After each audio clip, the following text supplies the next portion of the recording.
Hi అండి అందరికీ నమస్తే వెల్కమ్ టు అశ్వినీస్ వంటల ఛానల్।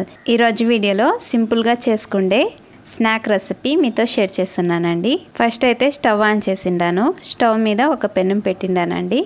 పెనంలోకి 1 కప్ అంత బియ్యం పిండి తీసుకున్నాను। ఇది మామూలుగా అంగిల్లో తీసుకునే బియ్యం పిండి అండి। ఈ బియ్యం పిండిలోకే 1 టేబుల్ స్పూన్ అంత శనగపిండి వేసిండాను। ఈ పిండిని బాగా కలుపుతూ మాడిపోకుండా లో ఫ్లేమ్ మీద 10 నిమిషాలు వేయించుకోవాలండి। ఇలా 10 నిమిషాలు వేయించుకున్న తర్వాత స్టవ్ ఆఫ్ చేసి ఈ పిండిని వేరే గిన్నెలోకి వేసుకుందామండి।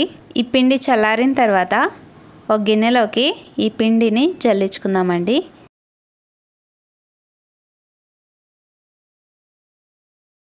ఇలా జల్లించుకున్న తర్వాత దీన్ని ఒకసారి బాగా కలిపేసేసి దీంట్లోకే 2 చిటికెడంతా ఇంగువ వేసిండాను।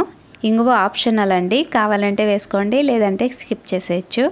ఈ పిండిలోకే రుచికి తగినంత సాల్ట్ వేసిండానండి। దీంట్లోకే 1 టీ స్పూన్ అంత నల్ల నువ్వులు, 1 టీ స్పూన్ అంత తెల్ల నువ్వులు వేసిండానండి।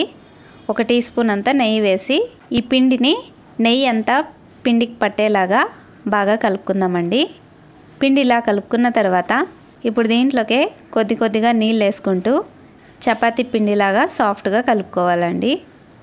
ఈ నీళ్ళు రూమ్ టెంపరేచర్ నీళ్ళేనండి। పిండి ఇలా కలుపుకున్న తర్వాత ఇప్పుడు వీటిని చిన్న గోళీలాగా ప్రిపేర్ చేసుకుందాము।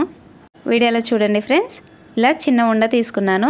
దీన్ని చేత్తో ఎక్కువ ప్రెషర్ లేకుండా లైట్గా రౌండ్గా చుట్టి ఈ షేప్లో చేసిండానండి। మీరు కావాలనుకుంటే అన్నీ ఇలాగే ప్రిపేర్ చేసుకోవచ్చు, లేదంటే గోళీలాగా కూడా ప్రిపేర్ చేసుకోవచ్చు అండి।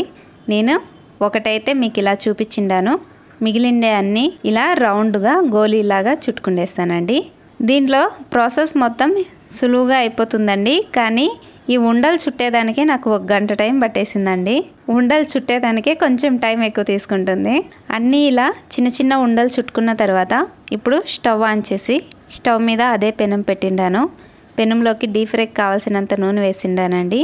నూనె బాగా కాగిన తర్వాత మీడియం ఫ్లేమ్ మీద పెట్టి మనం రెడీ చేసి పెట్టుకున్నటువంటి బియ్యం పిండి ఉండల్ని నూనెలో వేసి గంటితో కలుపుతూ బ్రౌన్ కలర్ వచ్చేంత వరకు మీడియం ఫ్లేమ్ మీదనే డీప్ ఫ్రై చేసుకోవాలండి। వీడియోలో చూడండి ఫ్రెండ్స్, ఈ కలర్ వచ్చేంత వరకు డీప్ ఫ్రై చేసుకొని వీటిని గిన్నెలోకి సర్వ్ చేసుకోవడమేనండి। ఇంతేనండి, అన్నీ ఇలా ప్రిపేర్ చేసుకొని వీటిని 10 రోజులు కావాలనుకుంటే మీరు స్టోర్ చేసి పెట్టుకోవచ్చు। ఇవి పిల్లలకి స్నాక్స్గా ఇవ్వచ్చండి, చాలా బాగుంటాయి। మీకు ఈ వీడియో నచ్చినట్లయితే లైక్ చేయండి ఫ్రెండ్స్। ఇలాంటి మరెన్నో వీడియోస్ కోసం ప్లీజ్ నా ఛానల్ని సబ్స్క్రైబ్ చేసుకోండి। మళ్ళీ వచ్చే వీడియోలో కలుద్దాం, అంతవరకు bye, take care, thanks for watching.